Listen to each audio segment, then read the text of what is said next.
Welcome to the Alain Guillot podcast, a podcast about life, leadership, and money matters. Our guest today is Roya Hakakian. Roya is an Iranian American poet, journalist, and writer.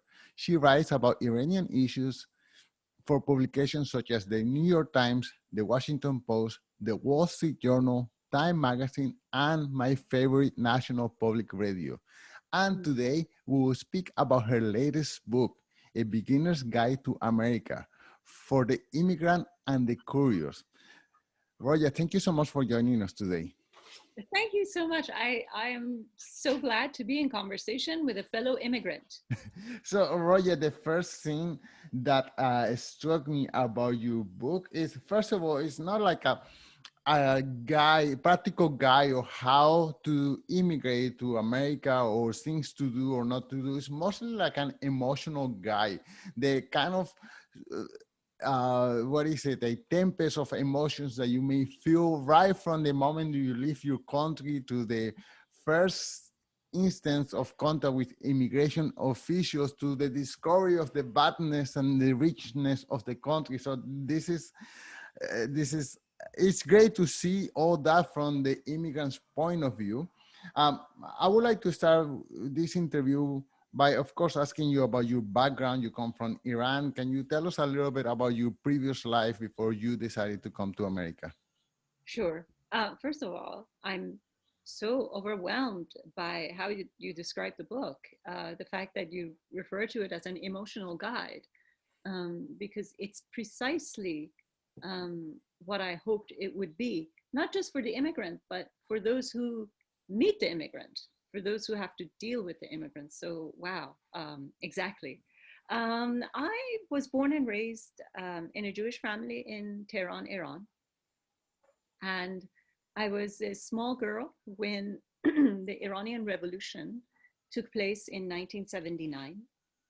And, um, and I'm not sure if that compares to any event you've been through in Colombia, but life really was never the same after 1979 in Iran. And the transformation that the country underwent um, didn't just change my life or life of my family. It changed the Jewish community, it changed Iran, it changed the region.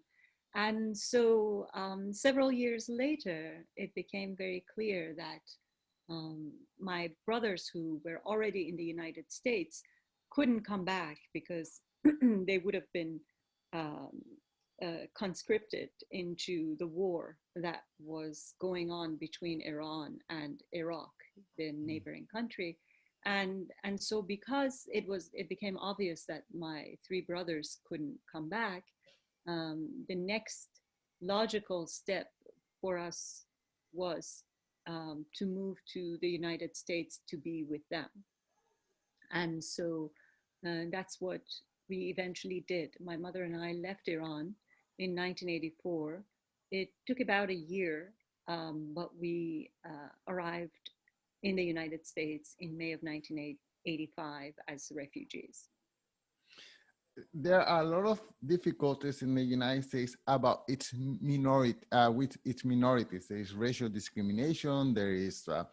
Uh, there are all kind of issues. But you yourself, you were a minority in Iran. You are from a different religion. The predominant religion over there is Muslim, Islam. How did it feel for you as a Jewish citizen there? What kind of issue do you have to face? Hmm. You know, it's very interesting that you raised the issue of being a minority inside in practically wherever I've gone. I've been at the other side of the majority. So it's been very interesting, and I write about it often. I I was very small, prior to 1979, and um, so I can't say that it was anything other than pleasant. Um, you know, Growing up in Iran during the time of the monarchy, um, but you know, the 1979 revolution also coincided with my, you know, adolescent years and coming of age, and also, you know, the rise of religious fundamentalism in Iran, which brought up some of the discriminatory behavior and practices that had been common in Iran. You know, one of the experiences that was quite bizarre was, for instance, um, I was attending a regular public school at some point when I was in high school, and during the Islamic religious studies hour, I and a couple of other non-Muslim kids would be asked to leave the classroom. And so we would leave for an hour. And when we came back to the class, it was very clear that something had been said to cause you know, the rest of the kids in the class to keep a distance from us. So it was very clear that someone was fueling, or you know, some teachers were fueling these divisive notions among the kids. And you know, the bathrooms were separated for Muslims and non-Muslims for a while, and you know, lots of very strange things. But I guess what was what made me optimistic and hopeful at the time was the fact that a lot of my fellow classmates didn't buy into what the authorities were trying to get the kids to do. So, you know, they did separate the bathrooms, but the kids wouldn't follow the rules, and they, you know, everybody just crisscrossed between the bathrooms. Um, so it was a strange and disappointing time, and eventually, you know, of course, we were forced to leave. So, and part of the reason was that you know, professional opportunities, academic opportunities, life opportunities for the Jewish community after the 1979 revolution diminished in a very large way. And so, you know, if you wanted to have a good life as a Jewish person, you had to leave. Otherwise, you would have to become a second-class citizen. Wow. Personal curiosity, you are a poet. I would like to know when you started being a poet, what was your attraction? But the other thing is, you have this beautiful descriptive language in your book. And I wonder also, how is it that you learn to use the English language in such a way? I tell you, I've been studying for years and I struggle with my English. And when I read your book, on the way that you describe emotions, is I feel jealous, to be honest. So tell me about your early educations and the English language and the tendencies to become a poet. Uh-huh.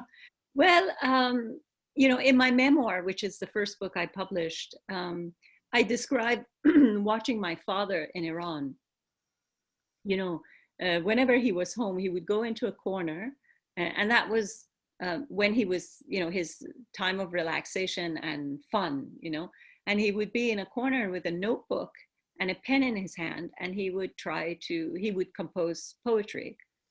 And so I watched my dad do this as a child and thought, you know, this looks like fun.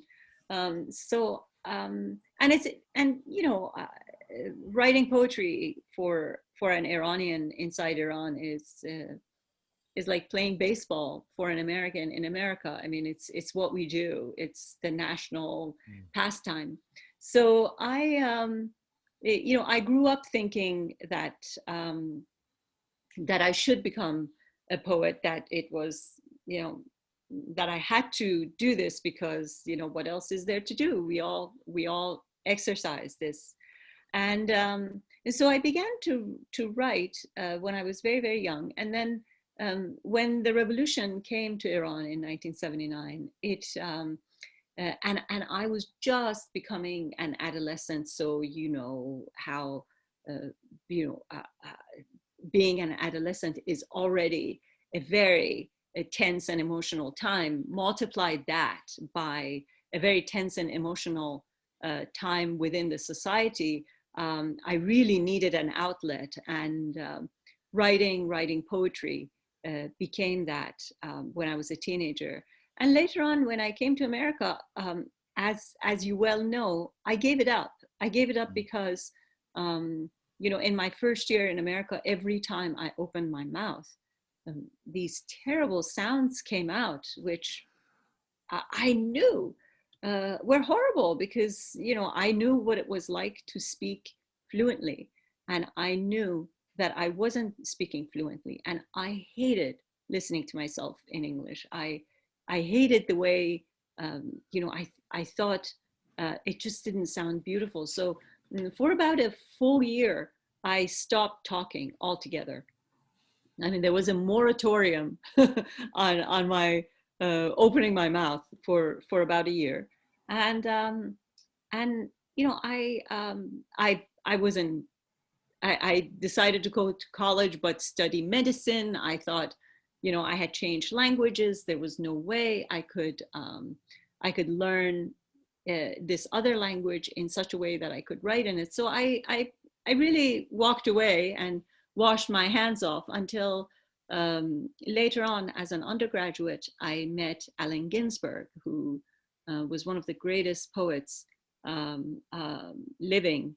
And fortunately enough, he was teaching at Brooklyn College. And one day I decided that I should just show up in his classroom and see whether he would allow me to sit in. And it's a long story, but he did. He allowed me to sit in his classroom. And once I made friends with him, and I was in that classroom, and I remember one time he gave us an assignment, and the assignment was to write a poem in English, and I worked very hard at it. And of course, as you well know, again, as a fellow immigrant, I was trying very hard to sound American. I was not trying to sound original, because it wasn't my goal to be original. It was just my goal to sound like everybody else. And so I did that assignment. I gave it to him, and he took a red pen and he crossed everything out, and he said, "Everything you wrote is a cliche." And I was so happy, because I was trying to write cliches, because I wanted to sound like everybody else. And so while he was angry at me because he wanted me to be original, he missed the point that I wasn't trying to be original. I just wanted to blend in, and I wanted to just, be lost in the crowd. And so that was, I think, that classroom, that encounter was the way in which I thought, hey, maybe I can continue to write in this. So. Well, let me ask you about you being received in America. There are people who are open arms towards immigrants, and they adore the richness of different ethnicities coming to their countries, while there are other people who have a sign that will say, go back to your country. So I wonder how you felt to see those two different extremes, people welcoming you, trying to help you and help you with education and get things together, and the other group of people telling you to go back. Interesting. I I I personally have never met the other group that wanted me to go back. And I think that's because I came to New York, and Oh. I was surrounded by other immigrants, and in fact, it actually, you were asking me about how I learned to speak. Um, I became very confident very quickly, because compared to all of my other immigrant neighbors, I sounded better. So that was the community that I was in, and so we were all from somewhere else. Um, I think if I had gone to, you know, some other state in another part of America, I may have come across, you know, those people who don't welcome immigrants. But all in all, I think something that's very interesting about American history is that um, we have always, as Americans, resisted immigrants, you know, for one or two generations. And then by the third generation, they were as Americans as the rest of us. Right. So it is, I kind of describe it as some kind of a national temper tantrum. You know, somebody comes and they say, oh, we don't know this one.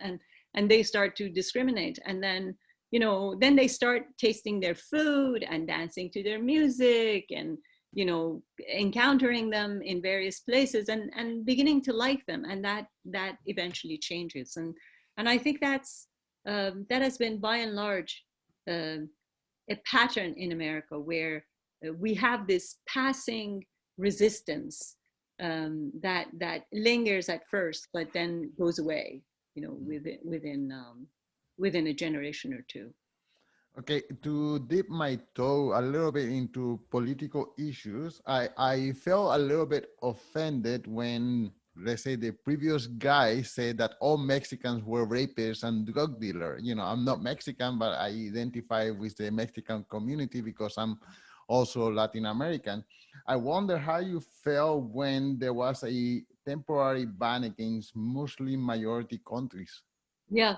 Well, I felt exactly my reaction to the previous guy was exactly the same as yours, and he is the reason why I decided to write this book, because it wasn't just the ban.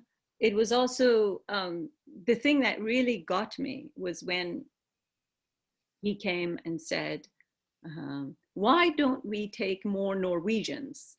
You know, I was Instead of thinking, people from shithole countries, I think that was yes, his. you know, countries, and why can't we have more Norwegians? And I'm thinking, why would Norwegians want to come here now? You know, um, and then you know, and some other things like mm, we shouldn't accept immigrants who don't speak English, and I didn't speak English when I came.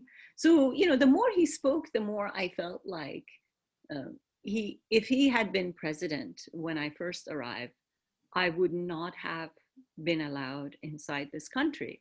And I found that idea, even though it was 30 years after and I was a naturalized US citizen, I found something about it really terrified me. Something about, you know, the idea that if only I had come a little later, I would have never gotten in, and this wouldn't have been my life, right? So I decided that in defense of the immigrant, in explaining the immigrant, in trying to make the immigrant understood by everyone else, I should write a book. And this book was the result of that burgeoning anger that I felt, and I thought I should put to good use. Okay, well, my last question in regards to the book, what would you say to a future Iranian or Colombian or, I don't know, Asian person who is considering coming to the United States as an immigrant? Yeah, I think what everybody needs to know is um, there is no one that owns America, that there are no people who can claim that they are the true Americans. But the people who do belong here, the people who become authentically members of this great community, are those who embrace the most fundamental principles and values of this country. It's not about skin color. It's not about, you know, what your hair looks like. It's not about religion. It's not about any of those things, contrary to what, you know, white Americans might think. It's not the color of your skin or you know, your religion or, you know, how many ancestors you've had in this country that truly makes you authentically American. It's about whether you understand, in my view, what the fundamental principles on which this country has been built are, and whether or not you're willing to embrace them and exercise them. And I think that's the one thing, no matter what country we come from, what language we speak, what religion we have, we can do. And therefore, we can all belong. Roya, if I will rename your book, I will rename it An Emotional Guide to Immigrating to America. But can you tell us one more time the true title of the book and where can the listeners follow you? Sure. I'm on Twitter at Roya the Writer, and I'm also on Facebook. I have a website, royahakakian.com. And the title of the book is A Beginner's Guide to America for the Immigrant and the Curious. And the book is available on Amazon and all the other book selling websites. Roya, thank you so much for your time. Thank you. I really enjoyed it, Alan.